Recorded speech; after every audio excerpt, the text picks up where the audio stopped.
It began with a sound, a high-pitched pulse of static that cut through the world's silence like a blade.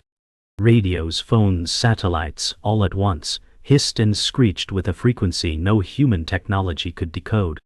Then came the voice. Cold, hollow, inhuman. Walk away see. No, let's see. They're already here, it said. In that single sentence, history shattered. Time froze. Every screen turned white, flickering with alien glyphs and a language that stabbed into the mind like a knife of light. The air trembled. Cities paused mid-motion. Then came the roar. Sirens, screams, the scramble of governments losing control. Somewhere, in a military command center, the signal was replayed. It was no accident. It was a message. Not of peace. Not of war. But of inevitability. Buildings blacked out. Streets burst into chaos. And one man, a Marine stationed in a desert outpost, stood up from his bunk, his body rigid, eyes wide.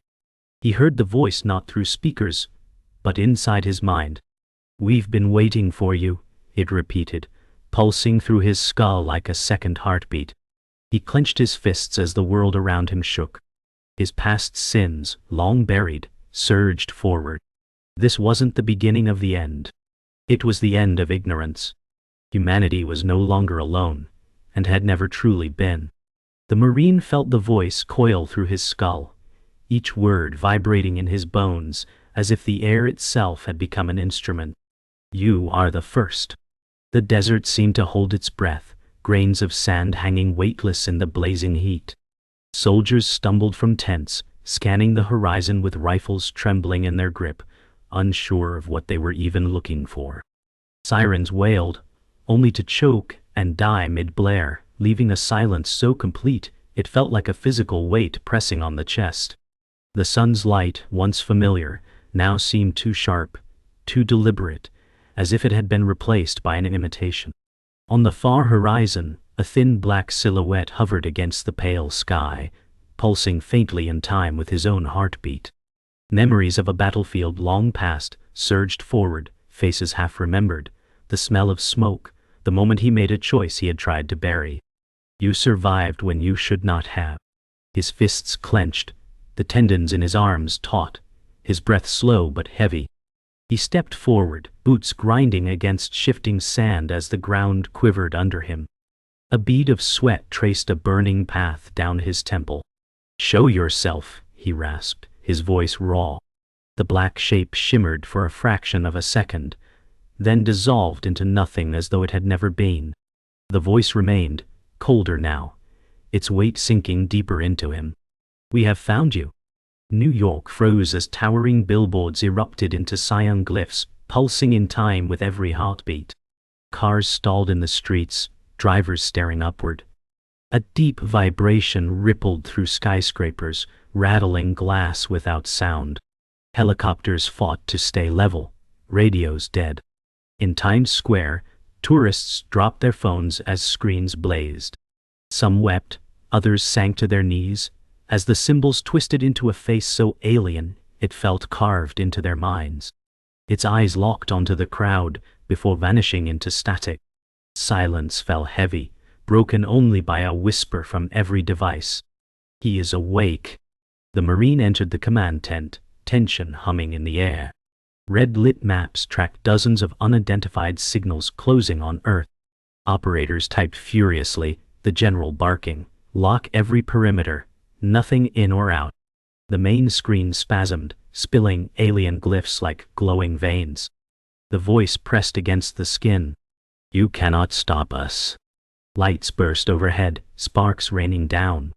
A radio shrieked once, then died. The general turned to the Marine. "What do they want?" His answer came unbidden, cold and certain. "They're already here." From space, Earth cracked apart at its edge. The ionosphere split with glowing fractures, spilling aurora-like light into alien shapes. Cities dimmed, satellites fell in flames. Beyond the moon, a massive form rippled like molten metal, bending starlight. Visions slammed into the marine, oceans boiling, skies burning, worlds silenced. You will lead them to us. He fell to his knees as light poured down in spirals, the horizon glowing unnaturally. The first vast shadow swept over the base. The marine's name is Logan Cade, 35 years old, scarred by battles both physical and emotional. He sits on the edge of his cot, the distant screams of a world unraveling muted beneath the weight of memory. His fingers tremble, not from fear, but from something deeper. A photograph rests in his palm, a woman and a child, long gone, lost in a tragedy that still haunts him. He doesn't speak their names aloud. He doesn't have to. The pain in his eyes tells the story. Logan once believed his service would protect them. He was wrong. That belief died with them. Now, with the alien voice still whispering in his mind, something stirs inside him, a rising tide of rage, guilt, and responsibility. He whispers, "Not again." Outside, his squad prepares for deployment, but Logan lingers. The battle isn't just out there. It's inside him. In this moment, he isn't the soldier the world sees. He's just a man who lost everything. And now, when the world needs a hero, he isn't sure he wants to be one. The past claws at his back, and he's left staring into the unknown, one breath away from breaking. Outside the base, the air hums with preparation and fear. Logan's squad loads into armored transports, faces tight with anticipation. No one speaks much. What's left to say when the sky itself is falling? Logan steps out, his face hardening into duty. His commanding officer, a grizzled woman named Captain Reyes, locks eyes with him. "You ready?" she asks, though she already knows the answer. Logan nods. Always. The lie tastes bitter. Inside, he's fractured. He catches glimpses of the young recruits, kids real, clutching weapons too big for their trembling hands. They look to him for stability. He gives them the only thing he can, presence. One nod. One quiet show of strength. He shoulders his gear and climbs aboard. As the engine growls to life, Logan peers out at the horizon. Smoke rises in the distance. The cities are burning. He doesn't know where they're going, only that it's bad. Worse than anything before. He tightens his grip on the rifle. This time, he won't let anyone die on his watch. Not if he can help it.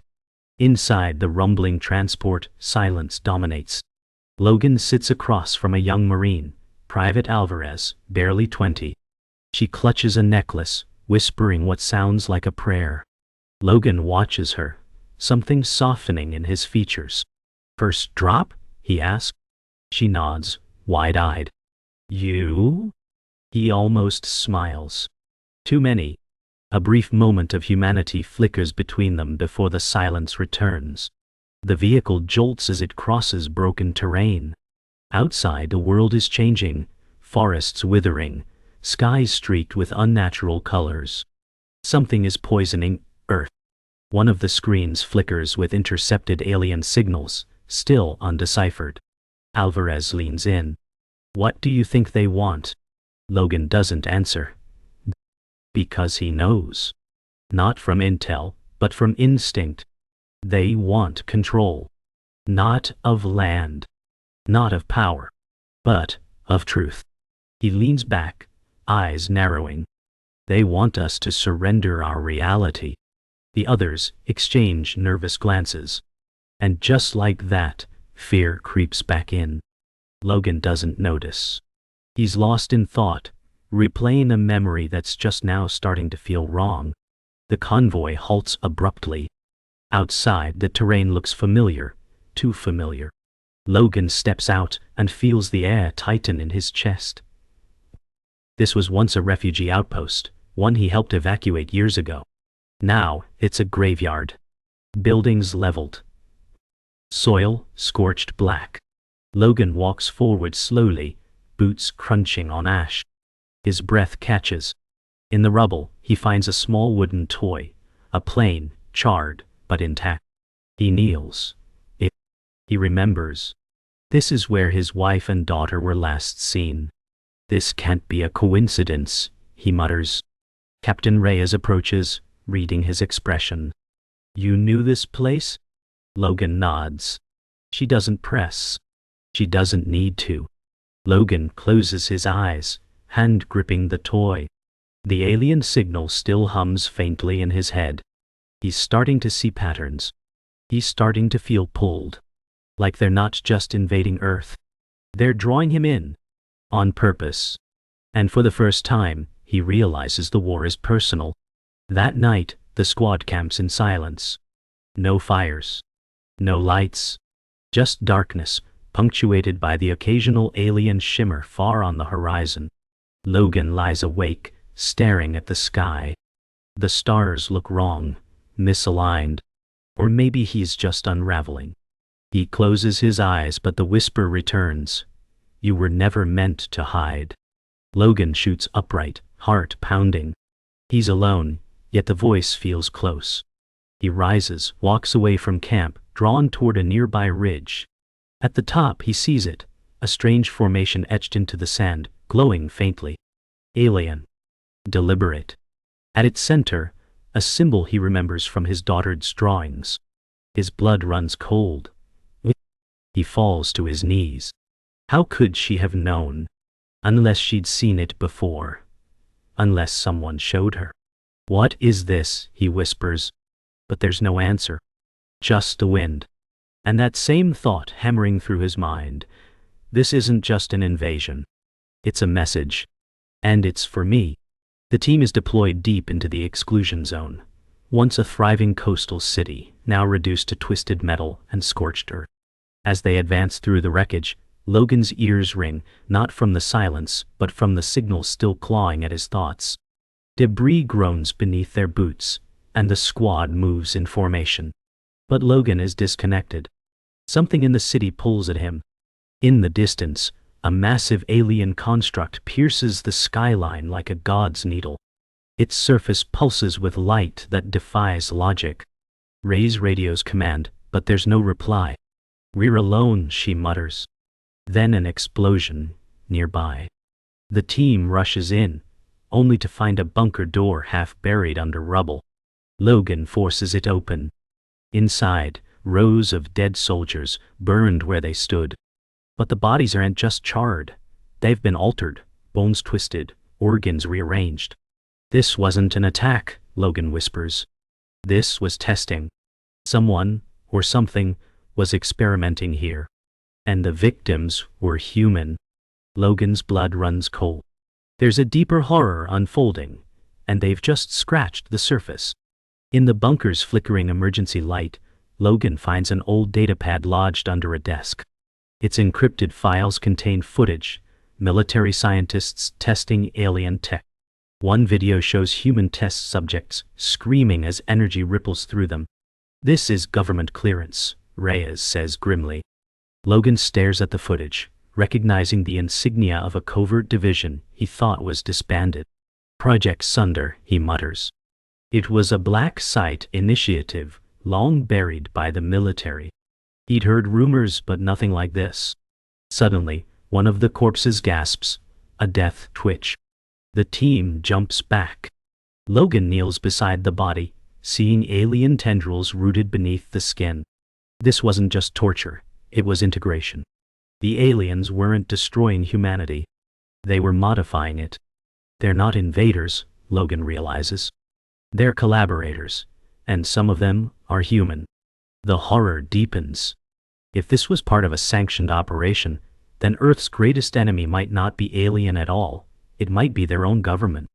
Later, back at a temporary outpost, Logan isolates himself in a damaged comms tent, trying to decrypt the rest of the datapad.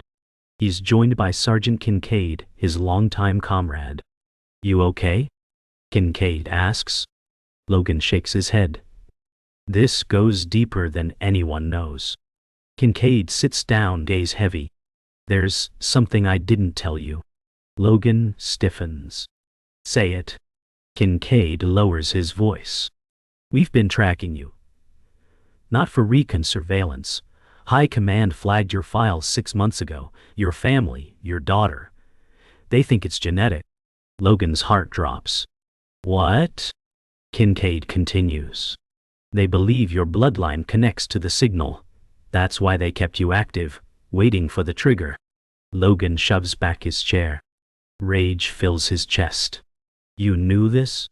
Kincaid doesn't flinch. I tried to warn you. They shut me down. The betrayal stings worse than anything. Logan realizes the war wasn't just around him. It's always been inside him. The next day, Logan confronts Reyes. How long have you known? She says nothing. Her silence is confirmation. Logan steps forward, eyes burning. You let them use me. Reyes doesn't deny it. You were the only one who could get close. Rage and heartbreak war inside him. I buried them. My wife, my daughter. Her voice softens. Your daughter drew those symbols before the transmission ever happened. That wasn't coincidence. Logan recoils. His memories twist. Images of his daughter's sketches, thought to be childish imagination, now revealed as premonitions. She was exposed, Reyes says. You both were. Logan can't breathe. The pieces click into place. The signal. Dot. The pull. And now. The voices. It wasn't about the invasion. It was about connection. And someone in command knew it all along. Logan's voice cracks. She died for your mission. Reyes looks away. She died for all of us. But that answer isn't good enough anymore. That night, Logan stares into a cracked mirror, the reflection fractured like his sense of self. His hands shake as the signal pulses again. Stronger, louder. He presses his palm to his chest, feeling it resonate. Suddenly, someone enters. It's Kincaid. But something is wrong. His movements, too smooth. His voice, too calm. You're part of it, Logan whispers. Kincaid smiles. You think I don't remember?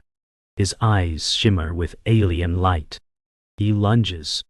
Logan fights back, brutal and fast, knocking Kincaid into the wall. The face that was once his friend contorts, revealing alien muscle beneath. You were always meant to unlock us, Kincaid hisses. Logan slams him down, eyes wide in horror. You're a sleeper. So are you. Kincaid laughs before going limp. Logan backs away, heart pounding. Everything he knew, every person he trusted, is now suspect. And the war he thought he understood just changed forever. Logan sits in a black site interrogation room, bare walls, a single metal table, and one dim overhead light. His wrists are bruised from restraints. Across from him sits Dr. Evelyn Voss, a civilian biogeneticist with clearance above top secret. She places a folder on the table and slides it toward him. You deserve the truth, she says. Inside are images of his daughter, of alien architecture embedded in human DNA scans, of test results marked classified, bloodline as 17. What is this? Logan growls. Voss exhales. You were never chosen by chance. Your family has always been part of it. Your daughter, she was an antenna. Logan's breath catches. She was what? She received the signal years before the invasion. That's why she died. Her nervous system overloaded. Logan slams the table. You used her. Voss flinches but holds firm. The signal doesn't just communicate, it rewrites. Logan's vision tunnels. He's no longer just a soldier. He's the epicenter of something ancient. Something weaponized. And now he wants answers. Dr. Voss leads Logan through a vast underground vault. A former Cold War biogenetics lab now turned alien-human hybrid research site. They pass rows of cryopods, each housing altered humans in stasis. These are phase 1s, she says. First wave test subjects, mostly fail. Logan's jaw clenches. How many survive? Voss doesn't answer. Deeper inside, they enter a chamber lined with ancient alien carvings, clearly Earth-made, but not by modern civilization. This is the origin, Voss explains. We discovered these ruins under Antarctica in 1963. Your bloodline traces back here. Logan stares at the symbols. He recognizes some from his daughter's drawings. This isn't alien, he says. It's ours. Not quite, Voss replies. It's what we were before we forgot. The implication is staggering. Humanity didn't discover alien life. Humanity was a deviation of it. Logan steps forward, placing his hand on the carved stone. The glyphs illuminate. A pulse travels up his arm. He doesn't scream. He remembers. Logan reels from the memory surge, a flash of a world not Earth, a civilization beyond comprehension, and a war that predates history. He collapses to the ground, eyes wide, shaking. Voss kneels beside him. You accessed genetic memory. Logan gasps, I saw them. The first ones. You are a carrier, Voss whispers. They embedded their legacy into bloodlines. You are a vessel for what they left behind. Logan steadies himself, anger returning.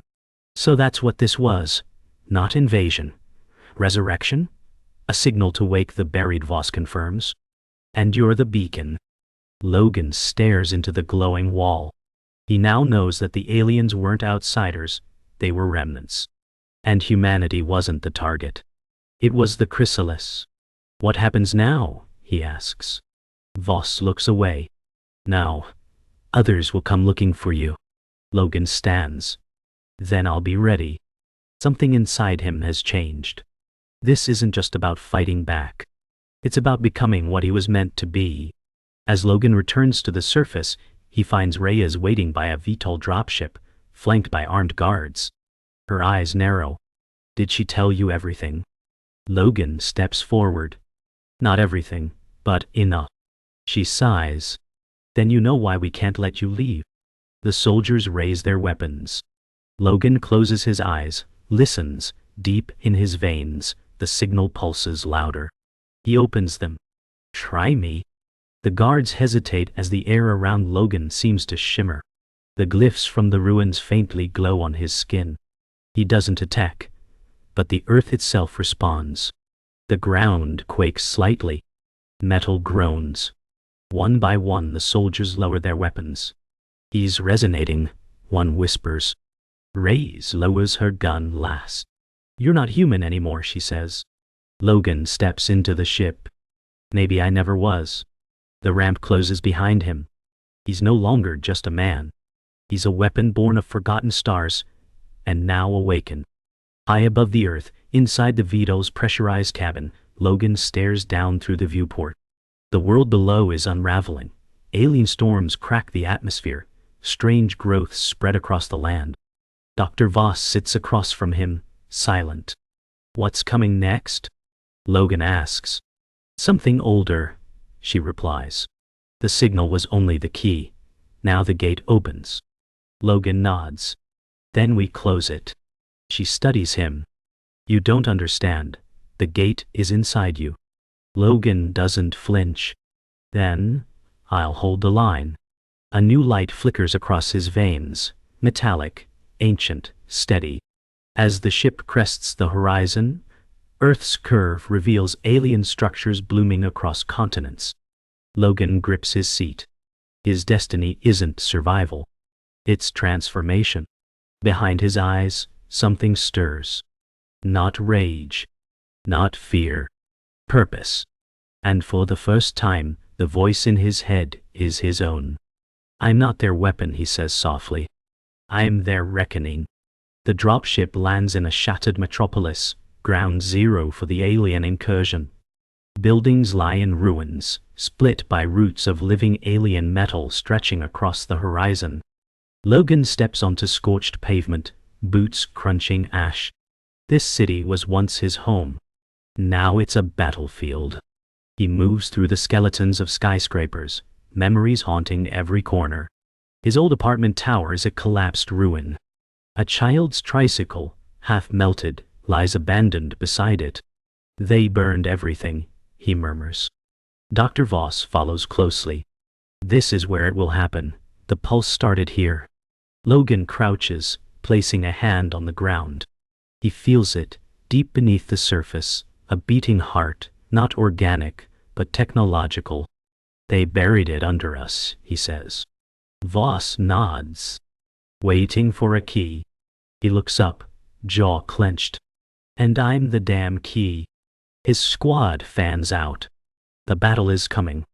Logan doesn't fear it. He welcomes it. For every lie. For every death. For his daughter. Let's finish this. Inside a secure underground vault beneath the city ruins, Logan discovers a chamber, unlike any other. The walls are lined with hybrid tech, half human, half alien, reacting to his presence. The moment he steps in, the systems light up. Voss watches in awe. It's responding to you, she whispers. Logan approaches a central console, its shape fluid and shifting. As he touches it, a surge of data floods his mind, visions of Earth's hidden history, secret factions, and the horrifying truth: the alien presence was seeded by humans long ago. A long-term planned, controlled evolution. We did this to ourselves, Logan mutters. Voss trembles. They weren't invaders, they're caretakers. They've been guiding the next phase. Logan pulls his hand away, breathing hard. The machine wants him to finish it, to complete the integration. But he refuses to be their puppet. We change the terms, he says. I don't become their weapon, I make this human. He turns to his squad. Prep for insertion. We take this place apart. Reyes returns, bruised, weary, but changed. She joins Logan in the vault. They tried to overwrite me, she says quietly. But I fought it. They can't control all of us. Logan stares at her. Why come back? Because I believe in the man you were before all this. Logan tightens his grip on the pulse rifle. That man's gone. She nods. Then lead as the one who remains. He does. With Reyes, Voss, and a dwindling squad, they prepare for the push to the core. They load gear, upload corrupted data back into the alien systems to slow their network. Voss warns, once you reach the core, there's no return. It will fuse with you. Logan's eyes burn with focus. Let it try. Outside, alien drones descend from the sky, the final defense wave. Positions! Logan yells. A war not for land but for memory, for meaning, begins here. At the edge of annihilation, Logan doesn't flinch. He breathes in, then out. Let them come. The battle explodes across the ruins. Alien drones sweep in, shrieking through the air, firing energy bolts that melt concrete. Logan leads the charge, ducking and weaving through debris, firing with lethal precision. His movements are no longer purely human, enhanced reflexes, premonitions of danger, a strange awareness guiding him. Reyes and Voss cover his flank, while the squad fans out to suppress the swarms. One by one, his team is cut down. Logan watches their deaths with fury, not grief. He channels it. Every shot he fires tears through another abomination. He reaches the tower's heart, a spiraling alien core pulsing like a beating star. Now! He shouts. He dives through enemy fire, slamming his palm into the core interface. It reacts instantly, latching onto his arm. He screams, not in pain, but in transformation. His veins glow. His voice echoes. The integration has begun. The sky above tears open. Something is coming. He doesn't look up. He looks inward. Inside the alien core, time fractures. Logan floats in a void of memory and code, visions of his daughter, her laughter, the day she died, and something more. A presence. Not alien. Her. She appears, in the form of light. You don't have to carry this, she says. But I do, Logan answers. Because no one else can. She smiles. Then remember who you are. The void ruptures. Logan's consciousness reassembles. The alien system tries to control him, overwrite him. But he resists, not with force but with memory. His humanity becomes his shield. You wanted a vessel, he says to the darkness. But I brought my own fire. The core implodes. Outside, the tower erupts in white light. Reyes shields her eyes.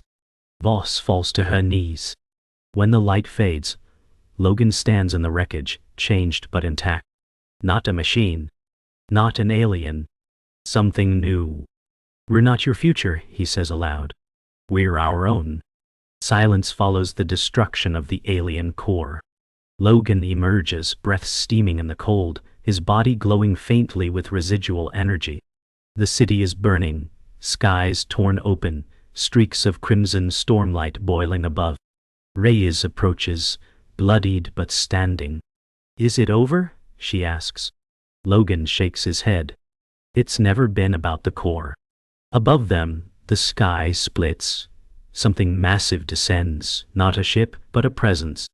A celestial being, neither fully physical nor light.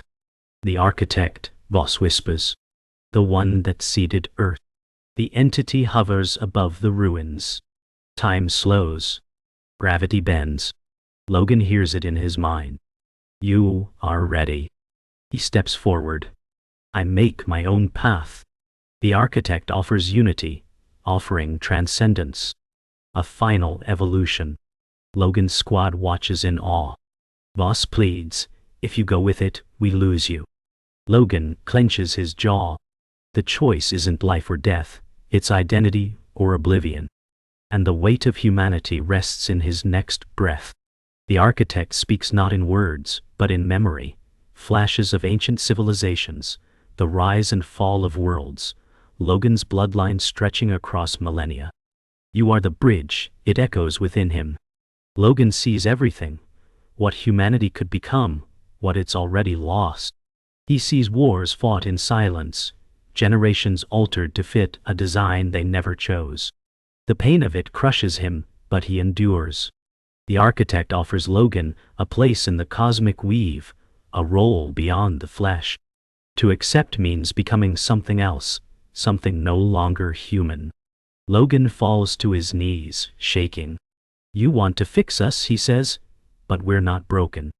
He rises, defiant. We choose pain. We choose freedom, even if it kills us. The architect pauses, unreadable. Then it asks, even now? Logan closes his eyes. Especially now. The choice is his. He can stop the invasion. He can save humanity. But the price is everything he is. And still, he doesn't hesitate. Logan touches his chest. The signal thrums louder than ever. His heart no longer beats alone. All around him the world ripples with cosmic tension. One decision, he whispers. That's all it takes. The architect lowers, tendrils of starlight reaching toward him. He doesn't move. He remembers his daughter. Her laughter. Her innocence. Her drawings. Her sacrifice. You already took her, he says. You won't take me. With a scream that shakes the air, Logan unleashes the stored energy from the core, his blood, his mind, his defiance. A brilliant pulse erupts outward, shattering the connection. The architect recoils, wounded. The storm ceases. The light dies. The sky begins to heal. Logan collapses to the ground, smoke rising from his body. Reyes rushes to him. He's alive, barely. You did it, she breathes. He opens one eye. Not yet. Because the architect isn't dead. Just delayed. But for now, Earth is theirs again. The sun rises over a battered Earth. Cities smoke. Oceans boil at their edges. But life remains. Logan stands atop a shattered rooftop, wounds glowing faintly, eyes scanning the horizon. Reyes joins him. It's quiet, she says. Too quiet. Logan nods. It's the kind of quiet before something worse. Voss appears, carrying a new device, salvaged from the core. This isn't over, she warns. The architect will return, but this time we choose how we evolve. Logan looks down at the device. It pulses with potential. Not alien. Not human. Something new. He pockets it. Next time we won't react. We lead. They descend from the rooftop as emergency broadcasts begin returning across radios. Survivors gather. A new order must rise from the rubble. Logan doesn't know what comes next. But he knows one thing. He's not waiting for someone else to decide. The time of pawns is over. Now, he's the player. And the board is his. Hours later, alone among the wreckage, Logan buries a small object. A replica of his daughter's toy plane. He says nothing. Just kneels. The wind blows dust across his shoulders. He stands slowly. Scarred but whole. The war didn't destroy him. It revealed him. The world thinks he's a hero. He knows better. He's something else now. Not chosen. Not created. Forged. Behind him, new symbols form on the ruined walls, glowing, alive. The signal isn't gone. It's changing. Waiting. Logan turns and walks away. As he does, a shadow flickers across the sky. A subtle reminder. The architect still watches. Still waits. But so does Logan. And next time, it won't be humanity that's unprepared. It'll be them. In silence, he vanishes into the light of morning. No fanfare. No glory. Just the weight of what comes next. He isn't the end. He's the turning point. And the architect? It should have chosen better. Cities are in ruins, but people have begun to emerge. Survivors crawl from bunkers, dragging injured bodies, holding children, calling out names into silence. The transmission is gone. No more signals. No more sky-tearing light. Just ash and air. Logan walks alone through the remains of what was once the capital. Rubble surrounds him. He watches a young girl hand her last bottle of water to an old man, her face streaked with soot but her spirit intact. He kneels beside a fallen civilian, checks their pulse, alive. "You made it," he whispers. He looks up. A drone circles overhead, broadcasting his image. The world sees him as a savior. But in his heart, he knows the truth. He didn't win a war. He just survived it. Reyes finds him among the chaos. "They need hope," she says. Logan replies, "Hope won't be enough next time." The people begin to gather. The rebuilding has started. But Logan sees the cracks forming already. Temporary command shelters rise on the edges of shattered towns. Makeshift flags fly. Communications buzz. Leaders convene in military, civilian, scientific. A council is forming. For the first time, factions unite under one goal: survival with purpose. Logan is invited, but remains distant. He sits beside Reyes, watching the council argue over protocols. "They still don't get it," he says. "This wasn't a victory. It was a warning." Voss agrees. "We're fractured. The next wave won't come for a fight. It'll come for our indecision." Logan watches as they bring in captured alien tech, glowing fragments, data cores, gene samples. He knows the pattern. "They'll try to control it again," he mutters. Reyes adds, "And they'll fail again." He turns to her. "Unless we stop them." But who stops the ones rebuilding the wrong way? Logan realizes that being a soldier wasn't the end of his service. It was the beginning of something harder, being the one to say no. Night falls. Logan finds himself at a small memorial. Photographs, candles, names etched on broken stone. He places a folded piece of paper beside his daughter's name. On it, a sketch, her drawing of stars. He whispers, "I kept us safe. For now." A wind stirs. Behind him, Voss steps forward. "It's not over," she says. He nods. "I know." She reveals a device, new data decoded. It shows the architect wasn't alone. There are others. Many Taichi. "This planet wasn't the end," she says. "It was the test." Logan looks out across the moonlit horizon. "Then we fail if we wait again." The camera inside the device flashes with a signal. A map of galaxies appears. Earth is just one node. The war is not over. It never was. Logan pockets the sketch, then the device. His purpose is shifting. This wasn't an invasion, he says. It was the opening move. He stands tall. The memorial glows in the dark. The names will not be forgotten, nor will what comes next. In a darkened command room, lit only by consoles, Logan reviews intercepted transmissions. Some are human. Some are not. The patterns are evolving again. He no longer hears the signal. He feels it. They're adapting, Voss says. So must we, Logan answers. Across the screens, multiple points of origin flash, dormant no longer. The gate was only the first, he mutters. Reyes enters, tossing a sealed folder onto the table. You're not going to like this, she says. Logan opens it. Inside, images of human-alien hybrids, new ones, not born of war, but engineered since the ceasefire. Unauthorized. Hidden. No. They're rebuilding the program, Logan says darkly. Voss adds, they're already activating it. Logan stares into the screen, silent. The enemy wasn't defeated. It just changed shape. His hands curl into fists.